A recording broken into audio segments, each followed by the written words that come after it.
So if you're like me, there has been a time where I have shot an entire photo shoot, and then when I go to look at the images, they have all these random little specks on them. And we're here to fix that today. We're here to clean your camera sensor. Now, I've always thought that cleaning your sensor was such a scary task to do. I've always thought, like, never touch your sensor, stay away from the sensor. And I don't want to downplay the sensitivity of your camera sensor. But I will say that every photographer should learn how to clean their sensor because it's super easy. And instead of going to a camera store and paying $40 for someone to clean it, you can do it yourself in 10 minutes. I worked for a camera store for about a year, and that was my job primarily. I was cleaning sensors. So I'd clean about 5 to 7 sensors a day.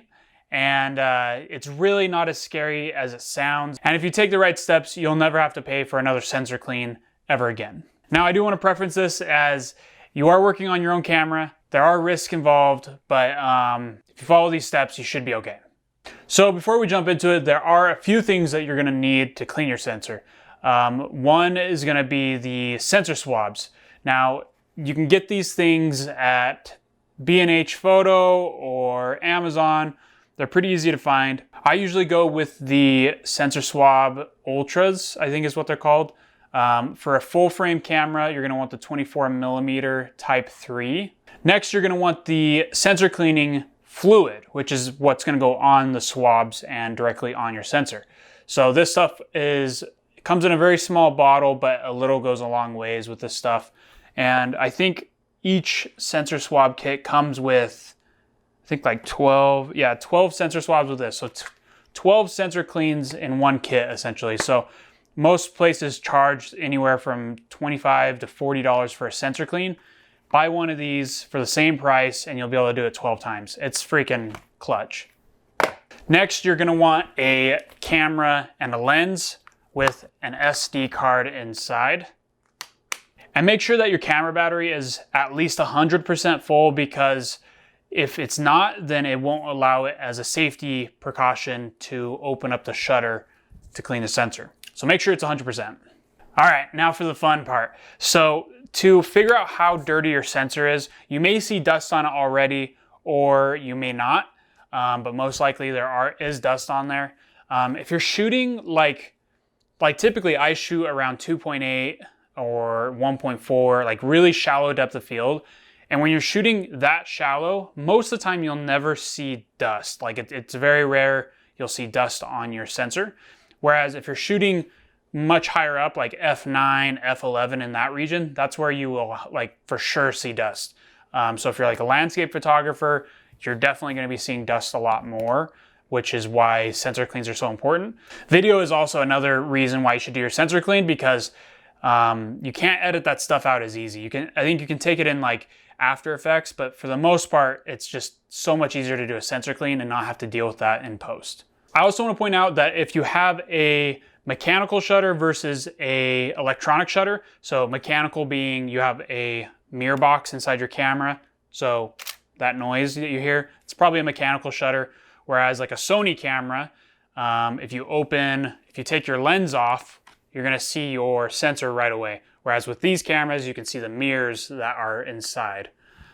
So it doesn't matter if you have one over the other. It just takes one extra step if you have the mirror box inside. But either way, it's the same process for cleaning. That's one thing to point out too, is the pros and cons versus having a camera with an electronic shutter. It gets dirtier much easier because it's just right there. Whereas one that has a mirror box doesn't get dirty as easy. So there's some pros and cons with having that, but yeah, just so you know. Okay, so here's the fun part. Here is the cleaning of the sensor. So what you're gonna wanna do is you wanna switch your camera to manual.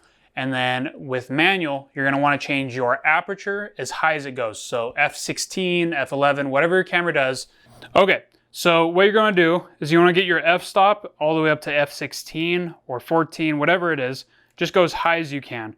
And then with your shutter, you wanna go all the way down to, let's go all the way down to like 1/6 of a second or even a second. and then keep your ISO at 100 or the lowest it goes. So next what you want to do is you want to switch your camera to manual focus. Now with those settings, what you're going to want to do is you want to point your camera at a blank surface, like a white wall or a white ceiling, whatever it is, even like a white piece of paper would work. So next you're going to want to take a photo of the blank wall, and when you take the photo you want to move your camera around a bunch. So essentially the whole image will be blurry except for the little specks that are on your sensor, because those aren't moving. They're moving with the camera, whereas the image outside of the camera is moving. This will allow you to see where every single speck is on your sensor. What I'll do now is I'll throw the images that I just took on the screen here so that you can kind of see, here's a couple of the specs that are on here. For the most part, it's pretty clean, but your sensor may have a lot of specs. So this is just a nice trial and error to help show us if we are cleaning the specs off the screen. So next we're gonna jump in and actually clean your sensor. So you're gonna wanna go in your settings and find the setting that says sensor clean. I think Nikon may have a different terminology for that, but basically it's just locking your mirror, essentially. So once you find the sensor clean button, go ahead and hit that. And then you can do an auto sensor clean, which I don't even actually know how well that does. But so what you're gonna hit is do clean manually. Okay. And there you go. You can hear it kind of click open. So now if we take our lens off, set it aside, you'll see the sensor is now accessible right there. Now the best way to do this is if you have some type of lamp or a headlamp, just so you can look in there and really see. Sometimes you can actually see the specs on your sensor. Now let's jump in and open our sensor swabs. And it's best to keep them in the plastic until you're ready to go. You want to keep your sensor swab as clean as possible before you go in. There it is.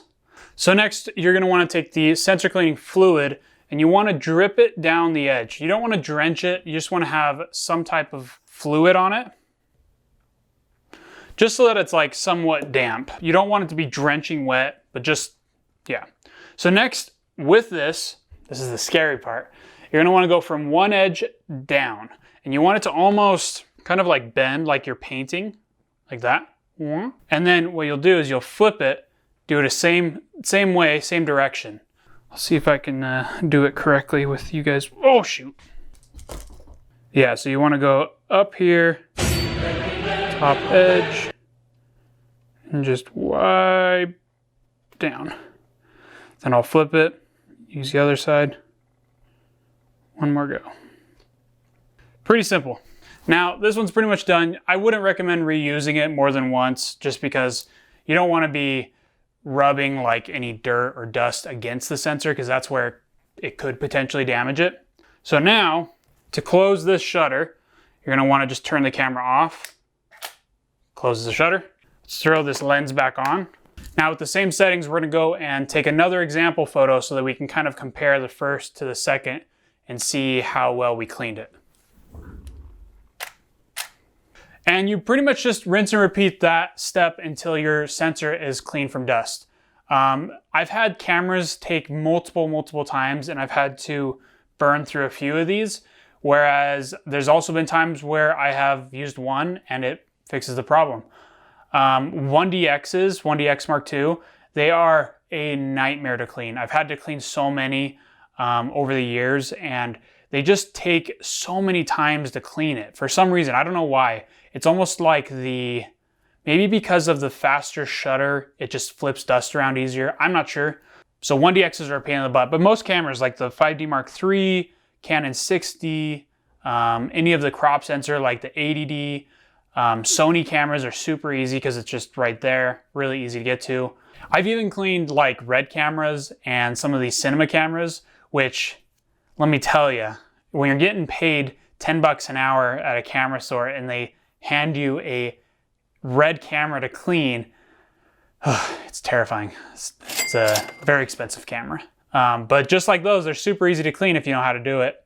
There actually has even been times where I've had to use the swab and almost like scrub.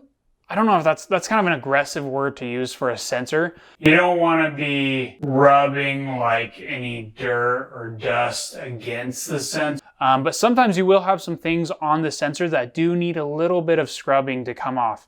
Just be really gentle, honestly. As long as the only thing touching the sensor is the swab and the liquid that you're using, you should be okay as long as you're gentle. There are a lot of different types of things to clean sensors. Another one that I recommend is it's almost like a toothpick with a little gelatin square at the end of it. This is really nice because when you're looking at your sensor, you can go in and pinpoint each dust speck and pick them up individually. That's a really nice tool to also be able to use. But yeah, make sure you're using a lamp. A lamp is really, really useful for this stuff because you'd be surprised by how easily you can see the sensor dust on your sensor.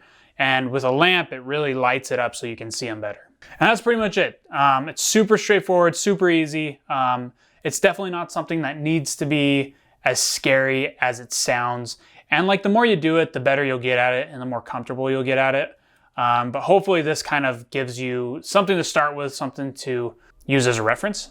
But yeah, guys, as always, make sure if you have any questions or concerns or comments, throw them in the comment section, hit subscribe and like the video if this was useful. And I will see you guys on the next video. Back on deck on my fly shit. Really on my shit. Pay some respect to my mindset. Head blowing smoke, catch a contact. Niggas really mad they can't stop